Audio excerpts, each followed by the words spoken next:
Halo teman-teman ATLM Indonesia, di mana saja berada, terutama untuk mahasiswa D3, D4, S1 TLM. Kali ini kita membahas kimia klinik 3, yaitu enzim-enzim pankreas. Ini materi di semester 5 tentang pembahasan pankreas, enzim-enzimnya. Oke deh. Bersama saya Ahmad Lab di channel ATLM Indonesia. Ayo kita sama-sama membahas materi ini. Materi ini ya lumayan cukup penting juga. Walaupun di dalam klinik atau di rumah sakit ini tidak begitu dominan di laboratorium. Bahkan di beberapa rumah sakit tidak disediakan pemeriksaan enzim-enzim pankreas ini. Tapi tetap kita bahas karena mungkin di tempat lain atau di rumah sakit lain pemeriksaan ini diminta atau dilakukan pemeriksaan oleh klinisi. Mari kita bahas sekarang. Pankreas, kita bahas pankreas dulu. Terdiri dari satu, kepulauan Langerhans menghasilkan hormon insulin dan glukagon yang dilepas ke dalam darah. Nah ini terkait dengan nanti diabetes mellitus atau pengendalian gula darah. Ini sudah kita bahas di materi glukosa darah dan pengendaliannya termasuk diabetes mellitus. Nah yang kita bahas adalah yang sel-selnya lainnya yang menghasilkan enzim, sekresi enzim. Jadi sekresi hormon, ini sekresi enzim-enzim pencernaan yang dilepas ke duodenum. Jadi sel-sel di pankreas itu menghasilkan juga enzim-enzim pencernaan yang dilepas ke duodenum, ke usus untuk proses pencernaan. Kemudian terletak di bawah lambung. Dia letaknya di bawah lambung, di samping usus 12 jari. Pankreas mengeluarkan getah pankreas yang disalurkan ke usus 12 jari. Jadi dia mengeluarkan getah atau sekret. Getah ini ya tadi untuk pencernaan. Lanjut. Pankreas lagi. Nah, komposisi getah pankreas. Getah pankreas itu tergantung jenis makanannya yang kita makan. Getah pankreas itu utamanya terdiri dari air. Nah, kemudian yang kedua enzim. Enzim amilase. Ini adalah melanjutkan proses pemecahan karbohidrat yang telah dimulai oleh enzim petialin dalam air ludah. Jadi, pankreatik amilase itu melanjutkan pencernaan setelah dilakukan oleh pencernaan amilase mulut.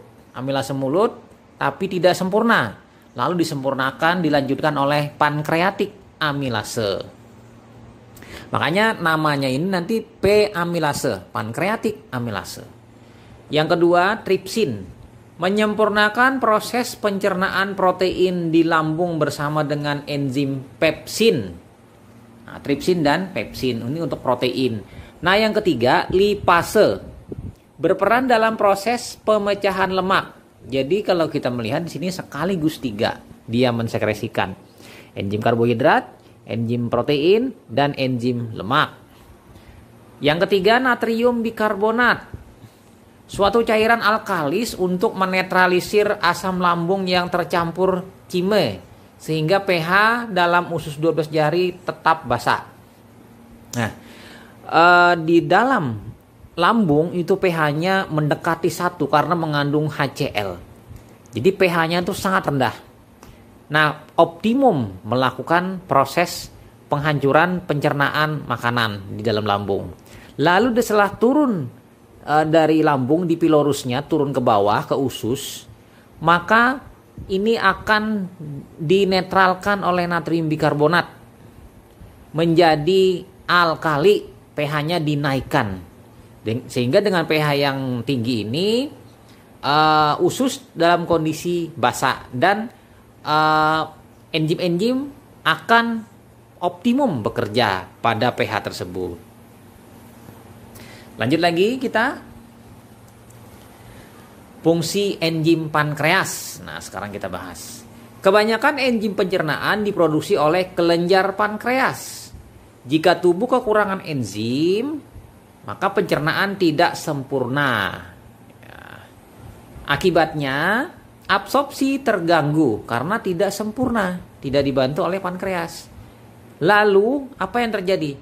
Perut sakit dan bisa terjadi diare. Ya, mungkin orang-orang yang mengalami gangguan sakit perut, diare, atau orang-orang dengan malabsorpsi, atau orang-orang dengan gangguan misalnya steatore, itu mungkin salah satunya mungkin disebabkan oleh gangguan dari kerja enzim pankreas mungkin.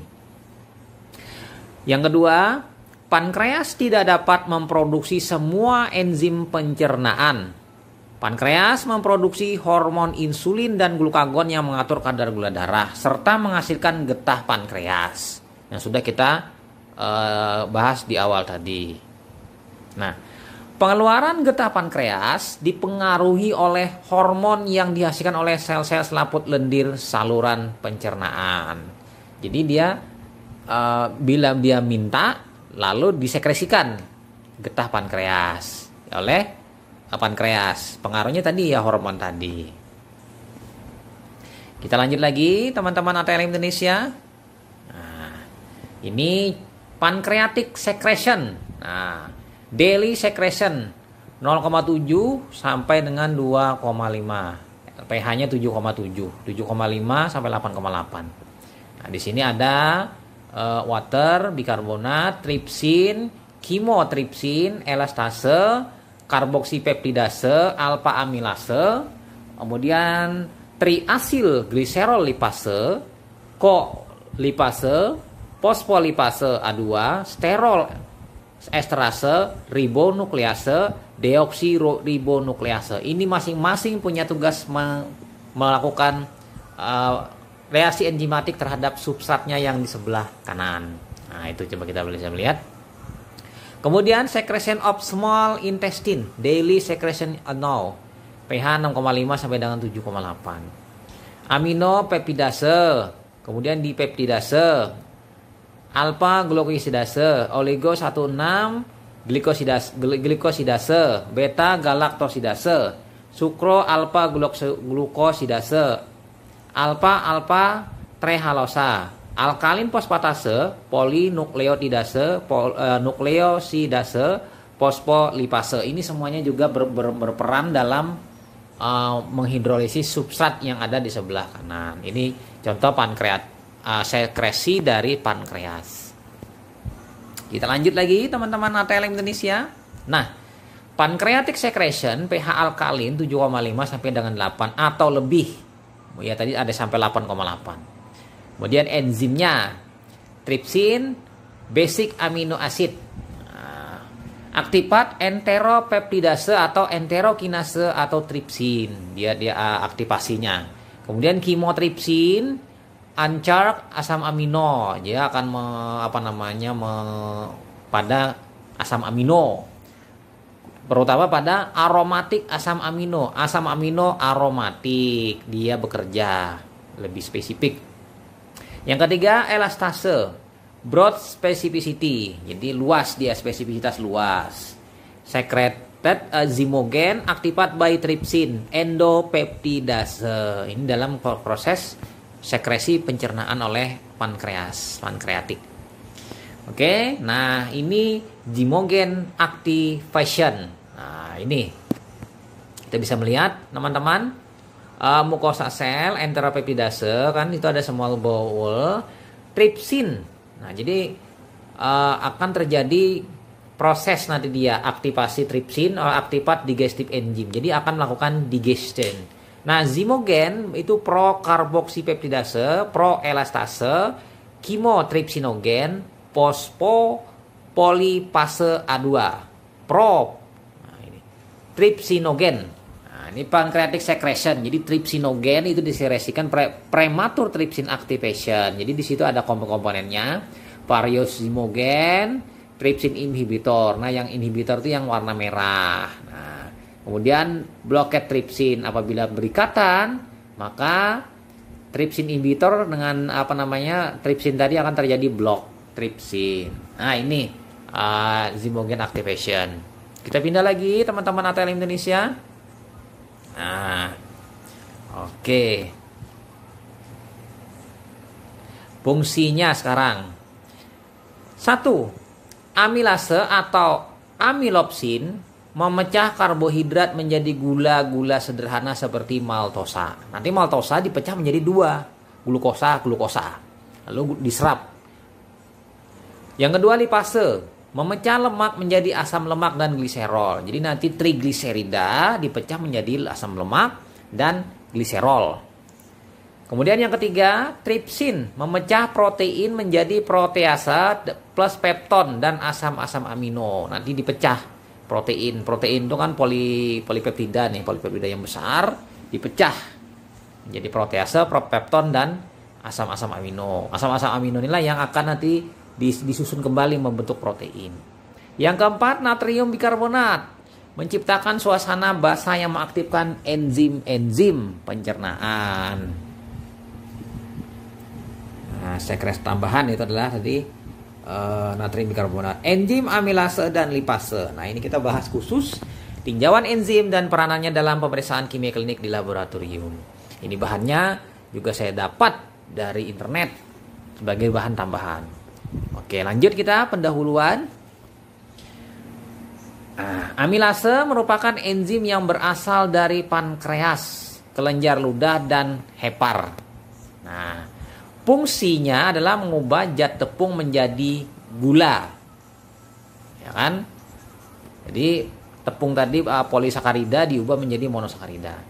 Lipase merupakan enzim hidrolase yang menguraikan ikatan ester dalam lemak yang terbentuk antara gliserol dan asam lemak rantai panjang. Jadi trigliserida dipecah ikatan esternya jadi gliserol dan asam lemak. Asam lemaknya mungkin menjemuk atau asam lemak tunggal. Kalau ketiga-tiganya sama tunggal, kalau menjemuk tiga-tiganya berbeda. Oke, lanjut lagi kita teman-teman. Nah, definisi masih. Lipase disekresikan oleh pankreas dan membantu pencernaan lemak. Ini kita khusus membahas langsung. Amilase dan lipase adalah enzim-enzim pencernaan yang diproduksi oleh pankreas. Ini yang penting dalam klinik, dua-duanya ini yang diukur. Kemudian, kedua enzim ini muncul pada aliran darah setelah terjadi kerusakan pada pankreas. Nah, sekarang metabolismenya kita bahas. Bolus, lalu chymus, dan duodenum.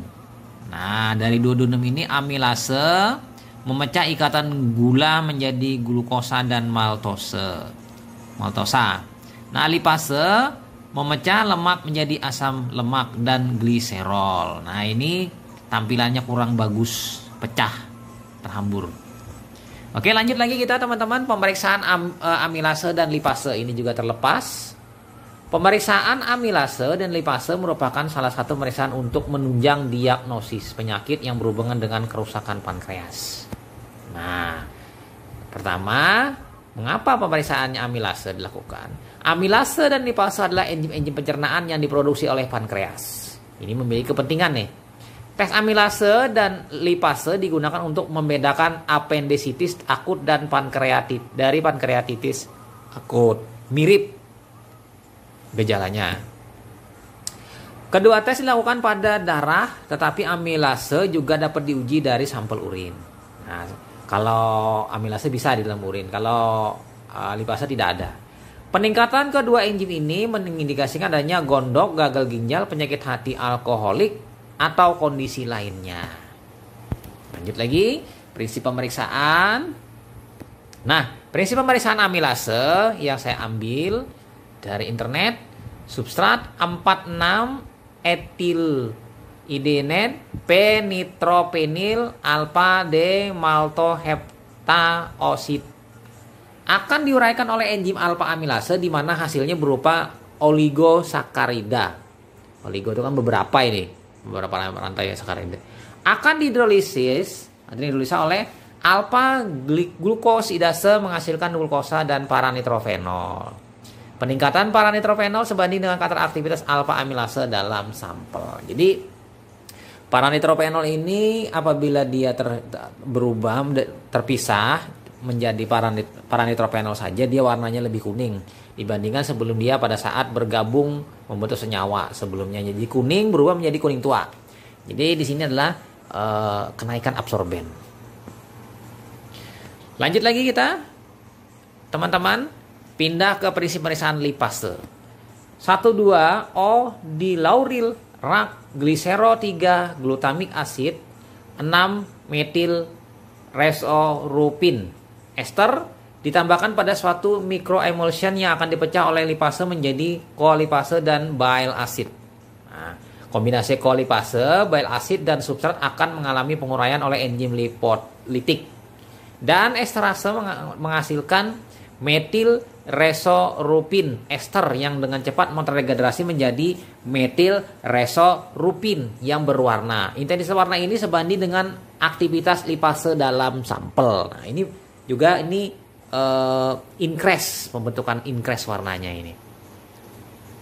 Oke, lanjut kita alat dan bahan.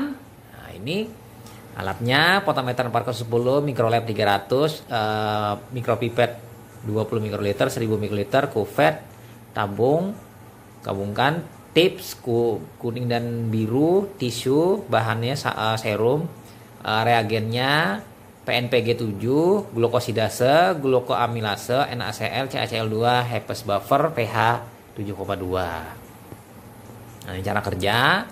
Pipet ke dalam tabung sebanyak 20 mikroliter serum, tambahkan 1000 mikroliter laten reagen, campur sampai homogen, inkubasi selama 1 menit, baca pada potentiometer Clinicon 4,10 atau mikrolab 300 dengan program kinetik K2 atau K60 pada panjang gelombang 405. Nanti kita baca pengukuran 3 titik.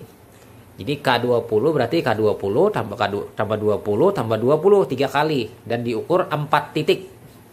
Jadi 3 titik yang diukur, jadi titik 0 itu dihitung dulu, dipastikan titik nolnya berapa. K20, K60, K80 apabila K60 itu dari titik 0, 60, 120, 180. Nanti semuanya di delta absorben. Di selisihnya berapa? Selisihnya dijumlahkan lalu dirata-ratakan dikali dengan faktor kinetik. Delta absorben kali faktor kinetik sama dengan konsentrasi atau aktivitas enzim tersebut dalam biasanya U/L. Oke, lanjut. Nilai rujukan amilase 30 sampai 170 U/L. Hamil sedikit meningkat, kemudian anak-anak tidak biasa dilakukan. Lansia agak meningkat dibandingkan yang didapat pada orang dewasa. Sementara temannya untuk nilai rujukan lipase dewasa itu 14 sampai 280 U/L, bayi 9 sampai 105 U/L pada suhu 37 derajat Celcius, anak-anak 20 sampai 136 U/L pada suhu 37 derajat Celcius. Nilainya bervariasi di setiap laboratorium. Makanya dinamakan nilai rujukan, bukan nilai normal. Jadi nilai rujukan ini nilai yang dibuat dalam sebuah laboratorium yang berbeda sesuai dengan geografis, kemudian sesuai dengan suku, ras, disesuaikan juga dengan hal-hal lain sesuai dengan di sana. Apakah ketinggiannya bagaimana misalnya. Nah, seperti itu. Lanjut lagi kita teman-teman, hubungan klinis. Kadar lipase serum dapat meningkat sebelum kadar amilase serum meningkat ini. Dan peningkatannya menetap untuk periode yang lebih lama. Sementara kadar amilase dalam serum dan urin pasien meningkat secara khas dalam waktu beberapa jam setelah timbulnya gejala dan kembali normal dalam waktu 10 hari. Kemudian kadar lipase serum meskipun cenderung berubah sejajar dengan kadar amilase serum dapat meningkat lebih lambat. Nah, itu. Ya. Jadi di sini lebih lambat dia meningkat kalau amilase cepat. Lanjut lagi. Penyakit-penyakit yang berhubungan dengan amilase dan lipase. 1. Pankreatitis akut. Merupakan reaksi peradangan pankreas. Secara klinis ditandai nyeri perut akut dengan kenaikan enzim amilase dan lipase pada dalam darah dan urin. Nah, ini pankreatitis, radang pada pankreas yang akut. Nah, enzim pankreas, bahan vasoaktif dan toksik keluar dari saluran pankreas dan masuk ke dalam ruang pararenal anterior, pararenal posterior, laser sak dan peritoneum. Nah, itu. Nah, yang kedua, penyakitnya itu fibrosis kistik. Suatu kondisi medis yang diturunkan ditandai dengan akumulasi lendir yang lengket dan tebal di dalam paru-paru dan saluran pencernaan yang mengakibatkan kesulitan bernapas dan masalah pencernaan secara berturut-turut. Nah, dan tersebut juga dapat menghalangi ductus pankreatikus dan mencegah enzim-enzim pencernaan untuk mencapai usus kecil. Jadi fibrosis ini penebalan dalam bentuk kista, kistik. Nah, lendir ini dalam bentuk lendir ya. Nah, kira-kira itu saja materi yang kita bahas mengenai enzim pankreas, yaitu amilase dan lipase. Selesai sudah dan terima kasih. Semoga bermanfaat bagi teman-teman dan ilmunya lengket, barokah, dan paham tentang ilmu-ilmu dalam bidang kimia klinik. Nah, oke. Jangan lupa teman-teman simak juga video-video saya yang lainnya mengenai kimia klinik dan hematologi. Juga materi berupa latihan soal-soal. Siapa tahu teman-teman berminat untuk menyimak latihan soal-soal beserta kunci jawabannya. Itu saja teman-teman. Jangan lupa subscribe dan bunyikan lonceng notifikasi bila ingin mendapat pemberitahuan. Dan lihat di playlist saya sudah saya bagikan menjadi list-list yang sudah terkotak-kotak sehingga mudah untuk menemukan dan mencari materinya sesuai dengan semester yang teman-teman lagi pelajari di perkuliahan. Oke, itu saja. Saya Ahmad Le Banjarmasin pamit. Sampai jumpa. Bye.